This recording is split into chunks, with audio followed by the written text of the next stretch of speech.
Technique number 4 of our 7-step program is called the thought highway. When I'm in my soul state and I'm accessing my higher self, and I'm believing in myself, and I'm liberated, and I'm feeling tranquil and whole and shalom, and I'm accessing my highest midah, and I interact with people from that midah. When I access my soul state, and I access my higher self, my chesed self, my chen self, and I interact with people from that state, I'm aligned with Hashem.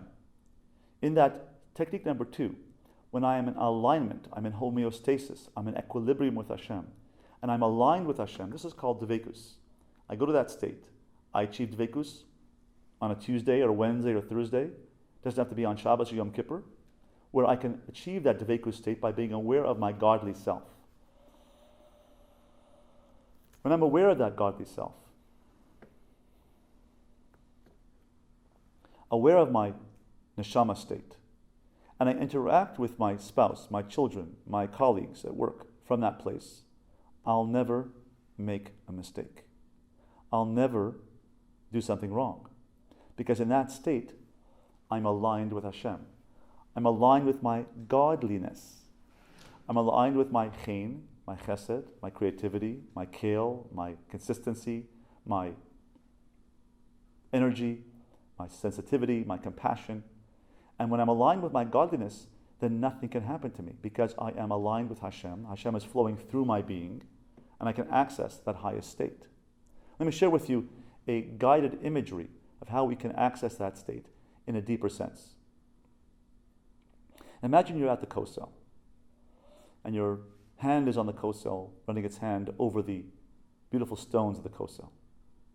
And you become so connected, so alive, so one with the kosel, you find yourself becoming one with the kosel itself. And then you find yourself, imagine yourself on the other side of the kosel, 2,000 years ago, in the Beis HaMikdash. And you're carrying a little sheep, you're wearing a robe and sandals. And you walk toward, and through the Azara, and walk toward the 15 steps. And the Levium are singing their song, and they're uplifting you as you walk up the steps. Beautiful music.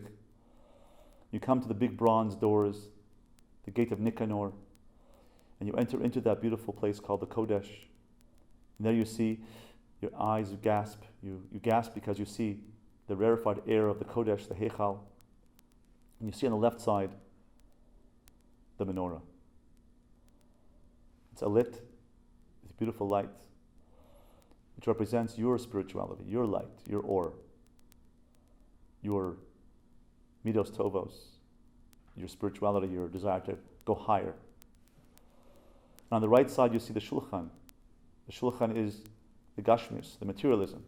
The table with 12 breads represents your parnasa, your livelihood. So you have a balance between your menorah on the left side and your shulchan, self, on the right side. Then you have the kevesh, the mizbeach. You take your sheep up the mizbeach, and that little sheep is supposed to be you. It's a korban. Korban means come close, to come close with Hashem. You're offering your korban, but your offering is yourself. You're offering your highest attribute, your midah tova, your chesed, your chen, your giving, your outgoing nature, your creativity. You're offering yourself to Hashem. That's what you're doing. By bringing a korban, you're offering yourself to Hashem. And then you see the paroches. And you imagine once a year, the Kohen Gadol goes inside, lifnai v'lifnim. And when the Kohen Gadol goes inside, lifnai v'lifnim, he represents all of Klal Yisrael. So we can go in with him, so to speak. When he goes inside, lifnai v'lifnim, and he sees the kruvim, we are in effect there with him. So to speak, imagine it's Yom Kippur, and we're inside with him as he goes in the lifnai v'lifnim, and he contemplates the space between the kruvim. And the kruvim's wings stretch out to each other. They're almost touching. And put your mind in that empty space between the kruvim. And experience that love between the boy kruv and the female kruv, representing Hashem and the Jewish people. And your mind is in that space. And put yourself in that space between the kruvim. to the wings of the Kruvim, and feel that love of Hashem and Klal Yisrael, and you're in the midst of that embrace of the Kruvim. And experience that empty space. That empty space is the empty space within yourself. Bilvavi Mishkan Evne. In your heart, build a Mishkan. The Mishkan, that empty space of Kruvim between yourself, is you. It's your Bechira. That empty space within yourself is your choice to serve Hashem with your highest midah. When you feel in love and embraced by Hashem, you feel enveloped by Hashem in the embrace of these two Kruvim, you feel like you have an empty space within yourself, an awareness of your own true self, your own midah tova. From our wheel of strengths, the aspect of personality of midos tovos. It's your creativity, your chesed, your chen, your emes, your creativity, your forgiveness, your consistency, your kale, your emes. That's the self. That's the empty space within the Kruvim, that's the empty space within yourself, that's the awareness of who you are. The empty space is room for you. Be aware of it. Be conscious of it. Access it. When you're in this beautiful space, in this beautiful awareness of self, that Hashem breathed inside yourself, in your psyche, in your being, you feel aligned with Hashem, you can ask yourself a question and hear the answer. Listen to the answer as you ask yourself any question you want to know. In this soul state, in this neshama state, in this state of Ben HaKruvim, ask yourself a question and you'll hear the answer. Ask yourself, how can I find happiness? You're aligned with Hashem, you're aligned with His consciousness of Hashem, of His godliness that He placed within you. This is your closest relationship with Hashem. Your midah tova, whether it's chesed, chen, emes, creativity, is your highest connection, your closest connection to Hashem. Experience it. It's alignment, it's dveikus, it's homeostasis, it's closest to Hashem. When you're aligned with Hashem in this moment of consciousness, of God consciousness, you're aligned with Hashem, ask Him a question. And you'll hear the answer. Listen to the answer. The answer will not come in words, it'll come in understanding. Ask yourself a question. How can I find happiness? Listen to the answer. How can I improve my marriage? Listen to the answer. How can I help my children? Listen to the answer. How can I be a better person? Listen to the answer. Ask anything you want to know. And when you're aligned with Hashem in this place, you'll hear the answer, you'll know what to do.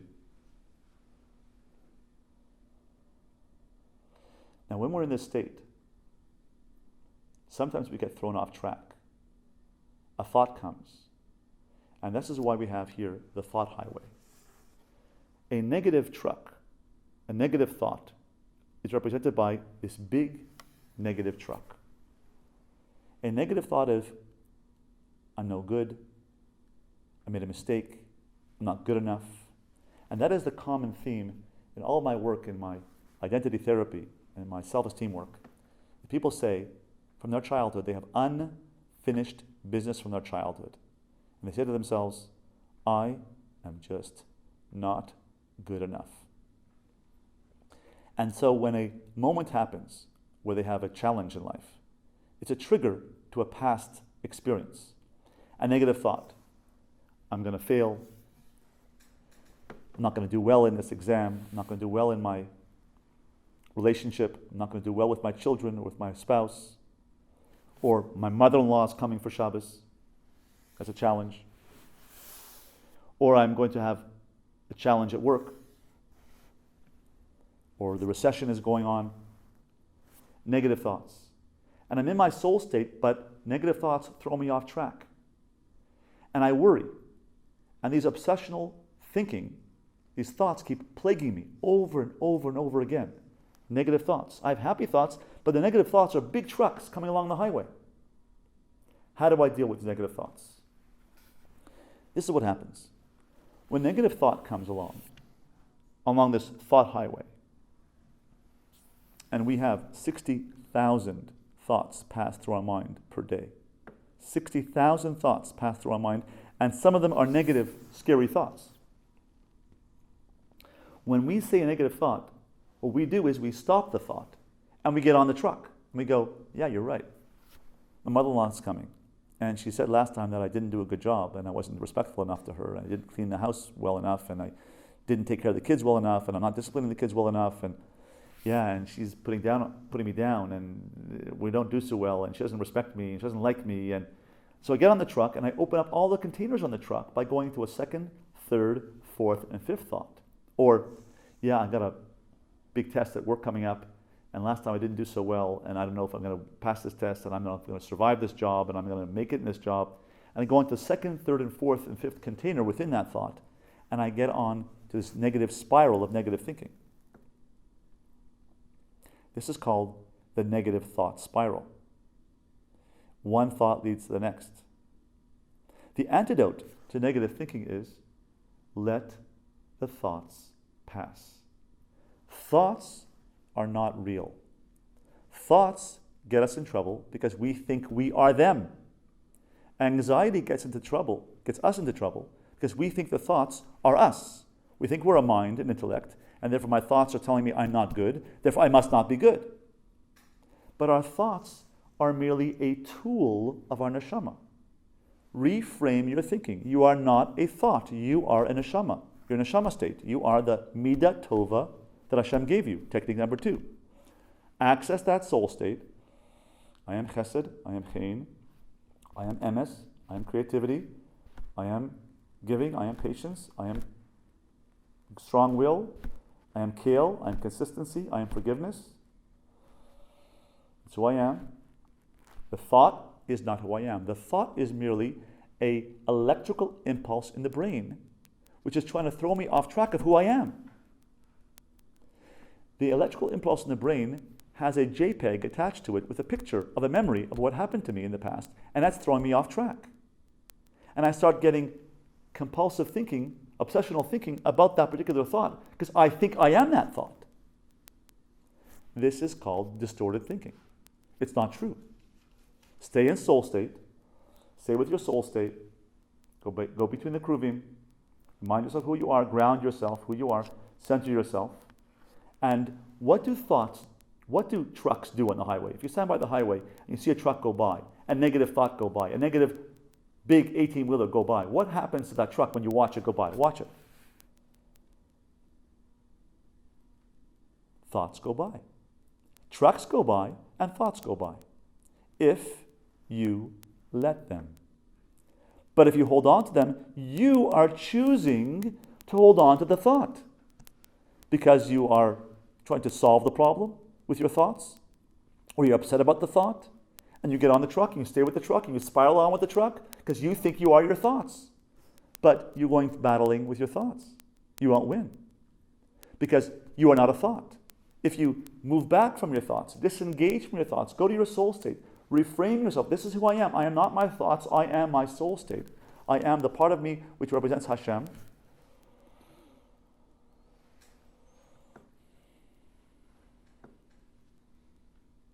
And ground yourself. Then you'll be able to allow the thoughts to pass by. And when the thoughts pass by, this is what happens. You remove the negative thought, and what happens next? You're left with happy thoughts. The happy thoughts re-emerge until 10 minutes later, when this happens. The thought comes back. But my mother-in-law is coming. Yes, she is coming. Watch it go by. Yes, I can handle it. Why? Because I have a wheel of strengths. I can ground myself who I am. I have the strength to handle my mother-in-law's visit. I have the chesed, I have the chen, I have the finesse, I have the intellectual capacity. I can have the warmth. I can deal with it. Use all techniques now. Now that we're on technique number 4, go back and use all of them, not just one at a time. You have to use, this is a step-by-step program to use all the techniques to handle the challenge. My intellectual self, my wheel of strengths, my soul state, my circle of control, what I can do now, my thought highway, let the thoughts go by, and deal with the thoughts. Therefore, I'm left with, yes, I can handle this. Happy thoughts return. Until 10 minutes later, it's going to happen again. Because 60,000 thoughts pass by our mind every day. It's a constant flow of negative thinking. But if you learn how to deal with these thoughts, a cognitive approach, and you'll be able to handle the thoughts, let them pass, and restore your equanimity, your tranquility, your soul state, and get back on track to be able to access your circle of control, what I can do now to prepare for my mother-in-law's visit. I can prepare to clean the house, I can get a char lady, I could get out my best china, I could put out some towels, I could greet her warmly at the door. I know what I can do. Tachlis, I can deal with the situation in the here and now. Not worry about what was last time, or what's going to be tomorrow, but how can I prepare now, using my intellect, using my wheel of strengths, to deal with the situation in the here and now, right now.